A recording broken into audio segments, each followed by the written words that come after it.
की है कि अगर जो आदमी बोलो ना सुने तो ये उसका कसूर है। इजाजत है? चलिए बोलो इजाजत है। अच्छा ये बताइए कि हम लोग आग से बने हैं कि मिट्टी से? अरे जोर से बोलो, जोर से बोलो, हाथ उठाकर बोलो, हाथ उठाकर बोलो। हाथ मैं इसलिए उठवाता हूं ताकि आपको नींद नहीं आए। जोर से बोलो। हाँ, और दूसरा फायदा मच्छर से बचे रहे। किससे?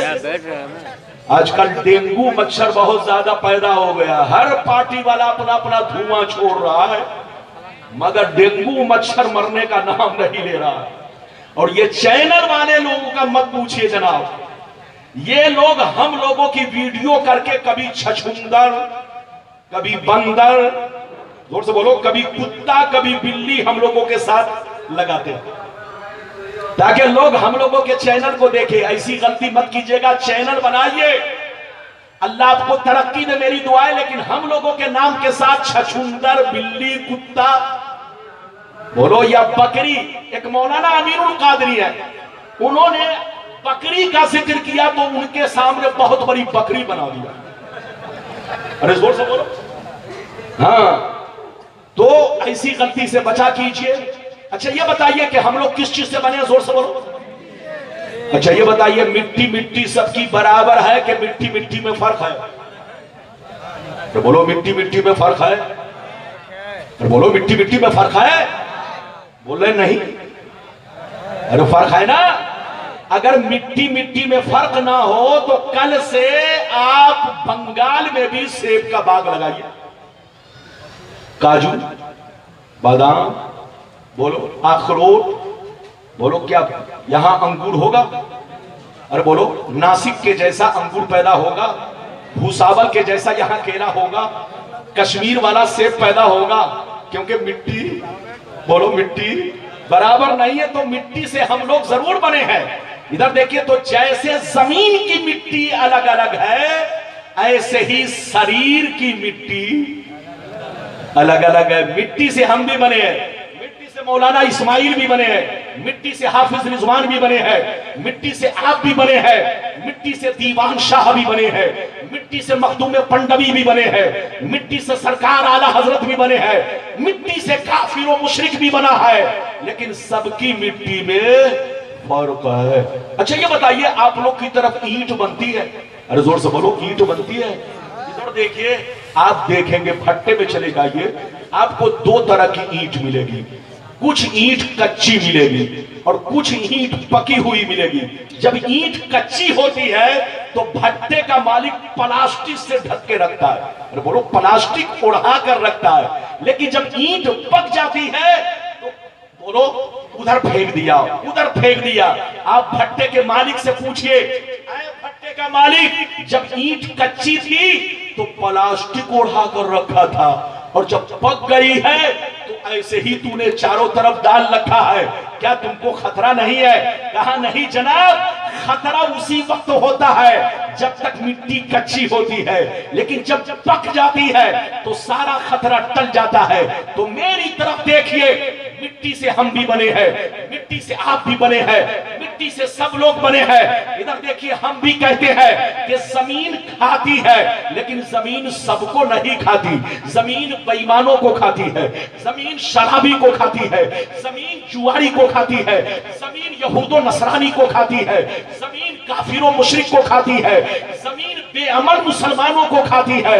मगर कसम खुदा, जमीन अल्लाह वालों को नहीं खाती, क्योंकि अल्लाह वालों ने अपने शरीर की मिट्टी को अल्लाह के इश्क की आग में पका दिया है, अल्लाह के इश्क की आग में पुख्ता कर दिया है।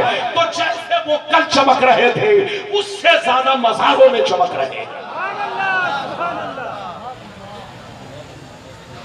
बात समझ में आई? अगर आ गई तो एक मिसाल और समझिए। आप लोग मकान किस चीज से बनाते हैं? ईंट से। अरे बोलो किस चीज से? किसी का मकान इधर देखिए 500 बरस पुराना हो, बोलो कैसो बरस पुराना?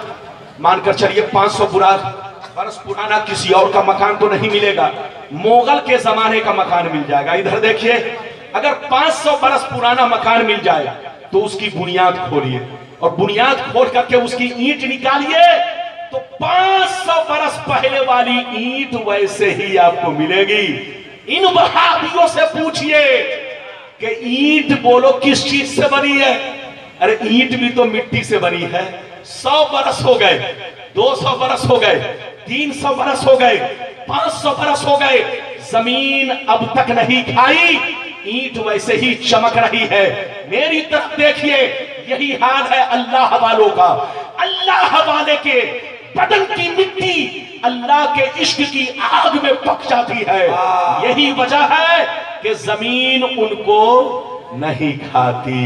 अब आप हदीस सुनिए, तकरीर खत्म। इजाजत है?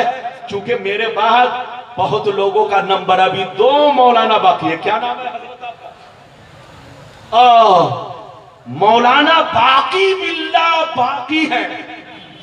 अरे जोर से बोलो, मौलाना बाकी बिल्ला। नाम भी देखिए माशाअल्लाह कितना शानदार, बाकी बिल्ला, मौलाना बाकी बिल्ला। गुलाम रब्बानी साहब अभी बाकी है, इसलिए जल्दी तकरीर खत्म कीजिए, उनका भी ख्याल रखिए। इंशाअल्लाह जब के आप सुनेंगे। इन्होंने कमरे में आके मुझसे मुलाकात किया, कहा हजरत 1 हफ्ता से कंटिन्यू तकरीर हो रही है, गला फंस गया। क्या कहा? गला फंस गया है। तो मैंने कहा फंस गया है तो दीवान शाह का लंगर खा करके खोल लीजिए। जिसका गला फंस जाए दीवान शाह का लंगर खाओ, गला खुल जाएगा। अरे बोलो हाँ। तो बिल्कुल आप अदब से बैठिए। अब आपको वो हदीस सुनाना चाहता हूं कि अल्लाह वाले कब्र में जिंदा है। अगर इस हदीस को कोई गलत साबित करेगा तो 5 लाख इनाम। कितना इनाम? जोर से बोलो। आ जाए बेटा आ जाए। हाँ 5 लाख लाओ, झोला भरो, पैसा बनो करोड़पति। वाह। सऊदीया जाने की कोई जरूरत नहीं है, अमेरिका लंदन बोलो जाने की जरूरत नहीं। गलती साबित करो, लेकिन ये गलती क्या करेंगे, खुद गलत है। कसम खुदा, इधर देखिए, हदीस सुनिए, तबीयत में चल जाएगी। कसम खुदा, इधर देखिए, अल्लाह वाले की महफिल है। कसम खुदा आपका ईमान जगमगाएगा। पूरा सारा मजमा हाथ उठाकर बोलो सुभान अल्लाह। और जोर से बोल दो सुभान अल्लाह। और जोर से बोलो सुभान अल्लाह। माशाअल्लाह। गौर से सुनो, बुखारी शरीफ, जोर से बोलो बुखारी शरीफ, जिल्दे अव्वल, जनाजा का बयान, सफा नंबर 186। कितना? जोर से बोलो, सफा नंबर 186। अन हिशाम बिन उर्वा रज़ियल्लाहु तआला अन्हुमा क़ाल लम्मा सकता अलैहिमुल हाइद फी ज़मानिल वलीद बिन अब्दुल मलिक अखसू फी बिनाई फबदत लहुम कदमुन फफसऊ वज़न्नु अन्नहा कदमुन नबी सल्लल्लाहु अलैहि वसल्लम फमा वजदू अहदन यालमु ज़ालिक हत्ता क़ाल लहुम उर्वा ला वल्लाह मा हिया कदमुन नबी मा हिया इल्ला कदमु उमर। जोर से बोल दो सुभान अल्लाह। बस 15-20 मिनट ज्यादा से ज्यादा बर्दाश्त कीजिए। इजाजत है? अरे बोले इजाजत है? हाँ। जो हदीस मैंने सुनाई बुखारी शरीफ, पेज नंबर 186। अरे बोलो, अरे जोर से बोलो। 1 इनाम कितना? 5 लाख। उनसे कहिए, लेकिन कोई ये ना समझे कि कोरोना था, आप तो 3 साल से बैठे हुए हैं, ये 5 लाख कहां से दें? तो हजरात, चाहे मैं 5 लाख कहूं चाहे 10 लाख कहूं, देना ही नहीं पड़ेगा, क्योंकि गलत ही नहीं है। हाय हाय हाय। बोलो, जो मैं बोल रहा हूं वो पत्थर की लकीर है, गलत नहीं है। अब मतलब सुनिए, इधर देखिए, मतलब सुनिए। हिशाम बिन उर्वा रज़ियल्लाहु ताला अन्हु फरमाते हैं कि वलीद बिन अब्दुल मलिक के जमाने में मेरे नबी के रौजे की दीवार गिर पड़ी। वलीद बिन अब्दुल मलिक के जमाने में मेरे नबी के रौजे की दीवार कमजोर होने की वजह से गिर पड़ी या किसी और वजह से गिर पड़ी। इधर देखिए, सैयदना उमर बिन अब्दुल अजीज ने जदीद तरीके से रौज़े रसूल की तामीर का काम शुरू करवाया। कौन? जल्दी बोलो। हजरत उमर बिन अब्दुल अजीज, जो खुलफाए राशिदीन में उन्होंने जदीद तरीके से रौज़ा रसूल की तामीर का काम शुरू करवाया। इधर देखिए, जब तामीर का काम शुरू हुआ तो आपने मजदूरों को हुक्म दिया, हजरत लोग इधर देखिए, मजदूरों को हुक्म दिया कि बुनियाद खोदो। क्या कहा? तो मजदूर लोगों ने बुनियाद खोदना शुरू कर दिया। इधर देखिए, मलबा पड़ा हुआ था चारों तरफ। मजदूर को पता नहीं चल सका कि पांव शरीफ का हिस्सा कहां से कहां तक है। मजदूर लोग मिट्टी खोदने लगे, खोदते खोदते पांव के करीब पहुंच गए, खोदते खोदते पांव के करीब पहुंच गए। इधर देखिए, जैसे पांव के करीब पहुंचे, अचानक पांव चमकने लगा, अचानक तलवा चमकने लगा, अचानक कदम चमकने लगा। इधर देखिए, ऐसे चमक रहा था जैसे मोती चमकता हो, ऐसे चमक रहा था जैसे शीशे चमकते हो। कहां गए वो बेईमान लोग जो कहते हैं कि मरकर मिट्टी में मिल गए? तुम्हारा बाप मरकर मिट्टी में मिल गया, तुम्हारी मां मरकर मिट्टी में मिल गई, तुम्हारा बेईमान मौलवी मरकर मिट्टी में मिल गया। मगर बुखारी की हदीस है कि इधर देखिए कि जब बुनियाद खोदी गई तो इधर देखिए, अचानक पांव चमकने लगा। अब लोग परेशान, ये पांव किसका है? क्योंकि नबी के रौजा शरीफ में 3 मजार शरीफ, एक मेरे नबी का, दूसरा मजार सिद्दीक़ अकबर का, तीसरा मजार फारूक आजम का। कई मजार शरीफ जोर से बोलो? 3। लेकिन जब पांव चमकने लगा तो लोग परेशान, ये पांव किसका है? कोई बताने वाला नहीं था। एक हजरत उर्वा जो ताबेईन में से है, वो कुछ दूरी, कुछ फासले पर थे।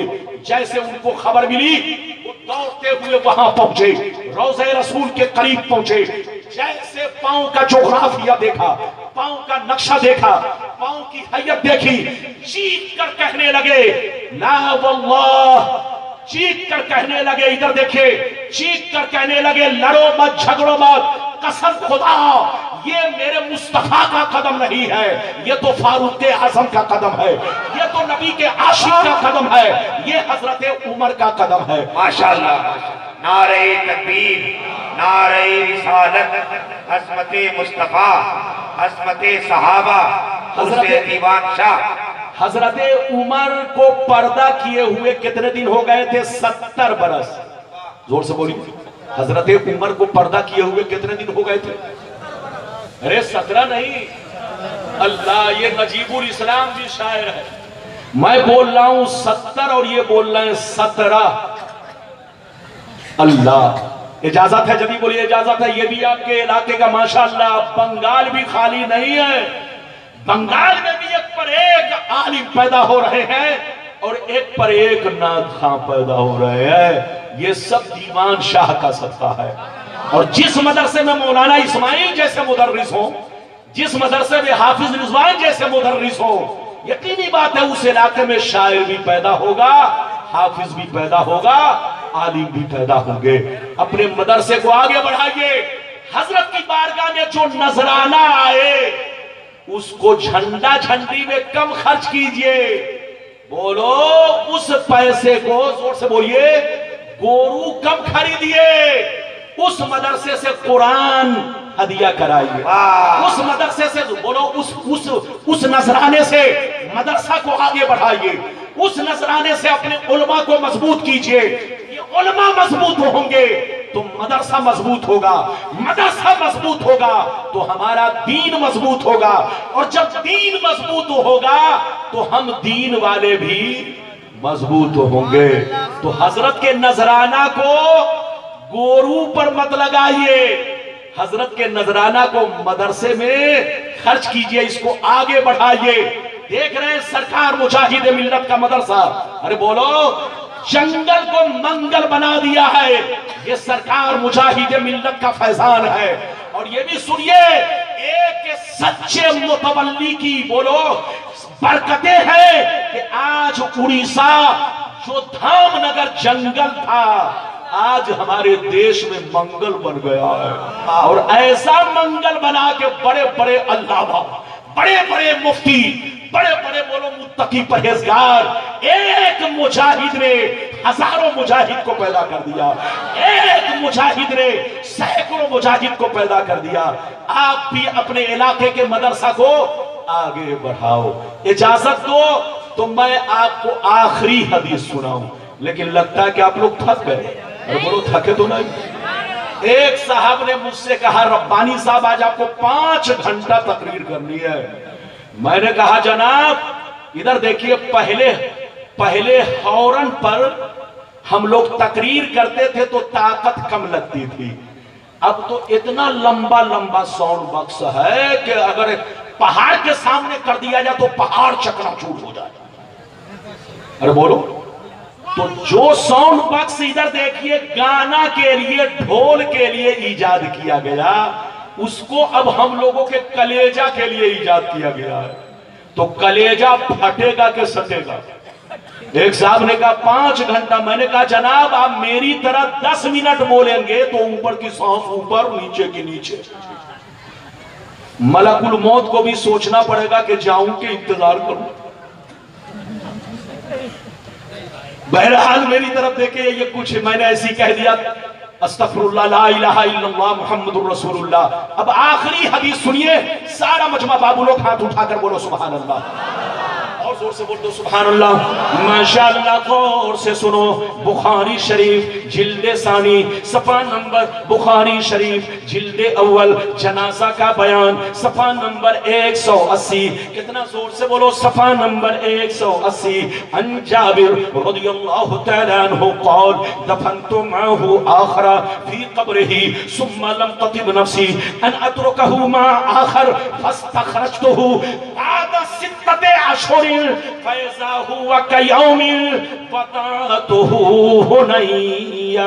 हजरत जाबिर कहते हैं कि जब मेरे अब्बा जंगे उहुद में शहीद हो गए तो मैंने अपने अब्बा को उसी चटियल मैदान में कब्र खोद कर दफन करना शुरू कर दिया।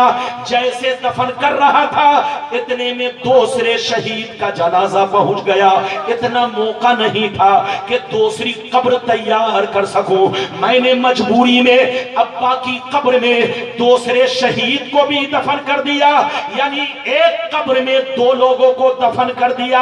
दफन तो कर दिया मगर दिल घबराने लगा, दिल बेचैन होने लगा कि कल कयामत में अब्बा ने पूछ लिया तो मैं क्या जवाब दूंगा। अब्बा की कब्र में मैंने क्यों दफन किया? एक कब्र में 2 लोगों को दफन कर दिया, अब्बा को तकलीफ हो रही होगी।